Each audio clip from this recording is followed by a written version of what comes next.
and this is the Nonprofit Corner Podcast with your host, Dr. Victoria Boyd. And welcome back to the Nonprofit Corner Podcast with my guest, Kathleen Panning. And she has years of experience, and she's going to be talking about the power of gratitude, which many nonprofits don't really get to that point a lot, but it's a powerful message. Welcome to the show, Kathleen. How are you today? I'm doing just very well, Virginia. And it's a beautiful day here where I am. Last probably warm fall day that we have. So at this time of the year, at any rate. Absolutely. And well, tell us, where are you from? I'm in South Carolina, but Oh, I grew up in the upper Midwest. okay. So, So I grew up in Michigan. Yeah, nearby. Yeah. I'm out in Las Vegas now, and it's a beautiful Ah, day here too. It's pretty cool though. It's ah, in the low 50s, which is unusual. ooh, Yeah, yeah, but that's good. It's a beautiful day. So good. getting on to, you have a lot of experience in as a minister and in that sector. But Mhm. how did you get to where that led you? What made you go into ministry or things like that? Oh gosh, what made me go into ministry? Um, the path for ministry for me was a little bit unusual because I first started feeling a tug to do something in the life of the church when I was about in eighth grade. But um, the church that I was part of and my family was part of, uh, every faith leader was male, and everybody I saw on a Sunday morning up in front of the church was male, Yeah, including the people who lit the candles and all of that.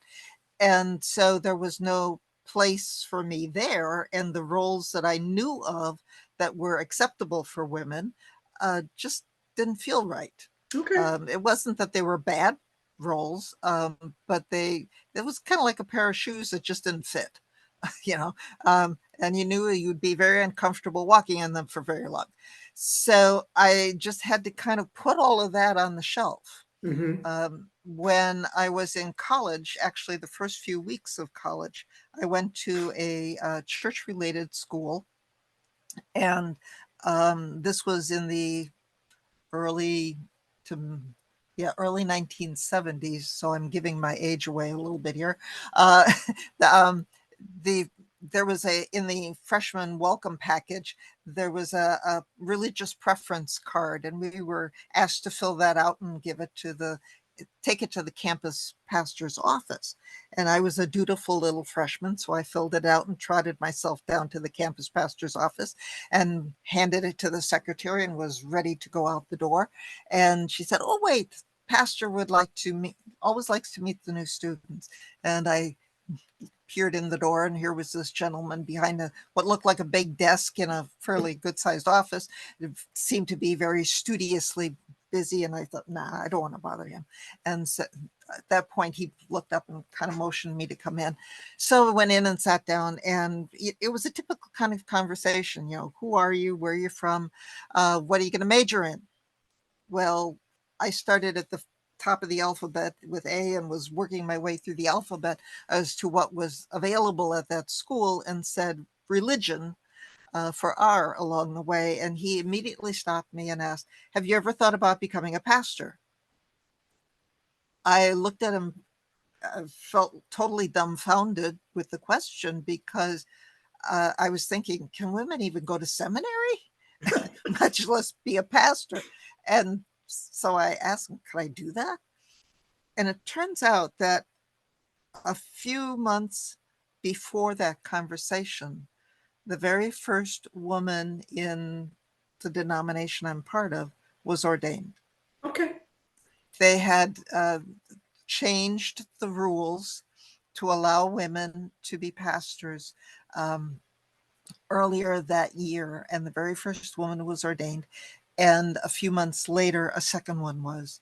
And when he told me, yes, it was possible, that stuff I had stuck up on the shelf just kind of came falling out. And it was like, okay, now I know what I'm doing and where I'm going. And that was the beginning of things. It wasn't always a smooth trajectory, but it was the beginning of ending up at seminary and being a pastor. Well, I So, think all of our life's paths are never a straight line. It looks like that squiggly line that you try to make when you're trying to do free form artwork with the mouse. yeah, It never goes in the path that we want. right, right. So this particular show is about nonprofits. Mm-hmm. And yes, churches are nonprofits, but that's not really what caught my attention about your I'm going to say story, because you help individuals share their story. And I've Mm-hmm. always told nonprofits it's important that you learn how to share your story so it has impact, so it creates emotion, so that it moves whoever's listening to action, because you don't Yes, have a tangible product.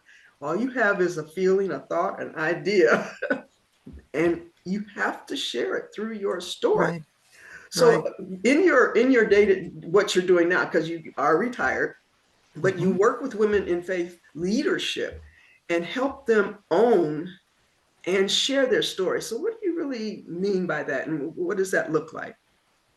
Well, it was a few years ago that I got in, uh, met and got involved with a woman who helped me learn how to tell my story. And the good, the bad, and the ugly is how she explains it. And there were things that I had not really shared Mm-hmm. because they were still kind of painful to me. And that was that when I was in the second position I held as a pastor, it was a very large congregation. Mm-hmm. I was one of four associate pastors. Mm-hmm. So it was a congregation of about 6,000 members. And I had been there just about 5 years, and a new senior pastor came on the staff. And after a couple of months, he asked me to come to his office one Friday afternoon and said he was going to allow me to choose. My options were to either resign or be fired. That was not a choice I had ever anticipated, and it hit me in the gut, was devastating. I was on the verge of quitting ministry. And just was totally blindsided by that. Um, Gratitude actually was one of the things that helped me to continue and go forward. Okay. Learning that even in the darkest times, there are things to be grateful for. I had to look pretty hard for a while Yeah. and to think about that because the pain was the biggest obstacle in my way, biggest thing I was thinking and feeling. But I did realize there were things I could be grateful for. Absolutely. And that gave me hope for the future. It gave me the power to go on, which included 12 years in a team ministry with my husband. Mm-hmm. And we are still married after all of that. uh, I mentored 14 seminary students in conjunction with a local Lutheran seminary. And after retiring, I became the host of a weekly live radio show for 5.5 years that also became a podcast on 9 different platforms and got into at least 25 different countries around the world Well, and every congratulations. continent except Antarctica. Yeah. Um, and now I have my own podcast uh, called Tilted Halo for women of faith who feel pressured to be perfect, but know perfectly well that they're not. Yes. So, and I know the pressures as a female pastor um, in what is still mostly a male dominated environment within ministry and faith leadership to, you don't dare make a mistake or do something that they consider whatever, and feelings that go with that. And that's why I work a lot with the women in ministry. Um, but I also, work with some men who are open to that and have a passion for working with faith communities and faith leaders. That is wonderful, and congratulations for Thank you. letting that gratitude carry you through. Because often when founders create nonprofits, and I'm always tying this back to the nonprofit sector, they start those nonprofits because of a pain point. Mhm. They've lost someone, or just the pain of seeing animals suffer, whatever that might be, and they're moved so strongly.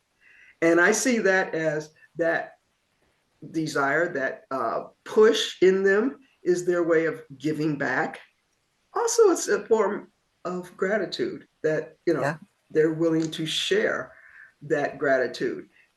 Okay, before we get into the power of gratitude in life for nonprofits, we're going to take a real quick break and we will be right back. Your Nonprofit Corner is the place for all the resources you need for your nonprofit. Visit it today at nonprofitcorner.org. Okay, this is Dr. Victoria Boyd, and we are back with the Nonprofit Corner podcast and my wonderful guest, Kathleen Panning.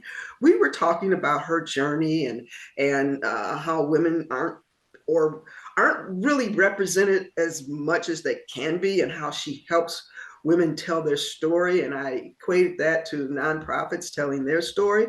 But one of her topics is the power of gratitude in life and nonprofits. So you've made that bridge that connects to two. So how are you viewing that? I'm doing that by working with faith communities and other organizations, nonprofits that are open to hearing some of the new science of gratitude. And gratitude is actually being studied scientifically. Okay. And that there's some really wonderful work out now that helps people understand the power of gratitude and things that get in the way of gratitude, because there are some real big killers of gratitude out there. But and ideas about how to incorporate that. And so there's a giveaway coming up, and I have a gift in there about the secret advantage for maximizing your nonprofit's impact. And Okay. it's on gratitude. But, there's it just touches the tip of the iceberg on what's Absolutely. possible Well, with I gratitude. want to I want to hit one of these icicles, as they Okay. I actually am doing a training that starts on Wednesday, November 1st. Because so if anybody wants to know, it's November 1st through 3rd, and it's called the Super Donor Challenge, and it's about the Ooh. Super Donor Framework. And I talk about the importance of saying thank you. But I then talk about it's more than the thank you that your donors want. So, and I love your first gratitude. It's so much more than saying thank you, it means taking action. And I think that's the message I've been trying to tell them. Take some action, show them versus just saying thank you. Show them you appreciate it, show them Yeah. and recognize them, and communicate with them. Those are all action steps. So, talk more about gratitude is taking that action step. I read this interesting question that you have. Gratitude is so much more than saying thank you. And I always tell my nonprofits, it goes way past just that message of thank you, but you say it means taking action. I totally agree with that, but could you explain it a little bit more? Yeah, I'm going to share a personal story, and it's in my little ebook and what I do, the gift I'm giving as well. But it goes back to that college experience, sort of, because a year or so ago, the college sent out a mailing saying that they were doing a project, and it was in honor of this campus pastor who was there and had been an important part of my life in my college years. And after being the campus pastor, he went on to be an instructor at the school as well. So he was there for several decades and had a huge impact on a lot of students. And they were doing this, raising some money for this project in his honor. And so I gave a relatively small contribution. It was nothing extravagant or anything like that. And several months went by. I basically kind of forgot about it. And one day the phone rang, and I looked at the caller ID, and his last name was on the caller ID. And this gentleman is older than I am, for sure. And so I was thinking probably a family member or somebody calling on his behalf or something. So I picked up the phone, and it was not a family member. It was the man himself. And it so impressed me because he apparently got a list of all the people who contributed from the college. And my guess is that he was calling everyone who he could get a phone number for.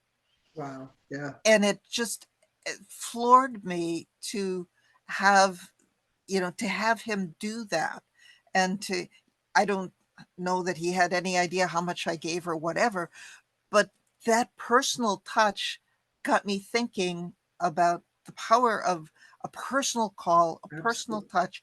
And I felt like I wish I had given several times more than what I had given. Absolutely. You are touching on so many touch points, Right. or things that I talk about, that how you've got to personalize it. And Yes. I even got in on my little soapbox recently because I got an email from a rather large organization here in my community, and it was addressed to dear friend. I'm like, really? You know, and I even looked at how are they saying, and I saw they were using a platform that they could easily merge first names. But it also is telling nonprofits the need to first gather first and last names with donations, gather phone numbers, gather as much data as you possibly can, because you're going to need it to nurture, to engage, to give those donors that same feeling that you got of, he didn't have to do that. Wow. No. I really feel special, Yeah. Yeah. So you are just reinforcing what I've been talking about, especially in my super donor training. That Yeah. it's so important to do the little things that they need. So you also have, and I love this one, that just showing gratitude will improve employee, donor, and volunteer satisfaction and loyalty, and donors' loyalty. Just I'm throwing that in there. Yep. Right. So, I mean, those are key points that nonprofits really need to pay attention. But my favorite one now is gratitude is a muscle that we can develop individually and as organization. Would you talk more about that? It's a muscle. Yeah. It takes practice. Yes. That's the whole idea. Anytime when I started doing a gratitude journal, first time I started writing in a gratitude journal, it was kind of like, okay, can I come up with 3 things that I'm grateful for today? And it took me a while to think of that, because I was thinking, oh, they got to be big things. Yeah. They got to be, huge, important thing. And then as I started doing that, I was thinking, well, I was grateful for a bird I saw, or, something that seemed insignificant. But it also helped me to be clearer about what I noticed. Okay. And when I started noticing more things, I noticed that there was more to be grateful for. And that's part of the muscle, is noticing.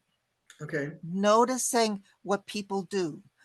Noticing how, if it's a staff member, how they put a report together that made it more understandable, and sharing that.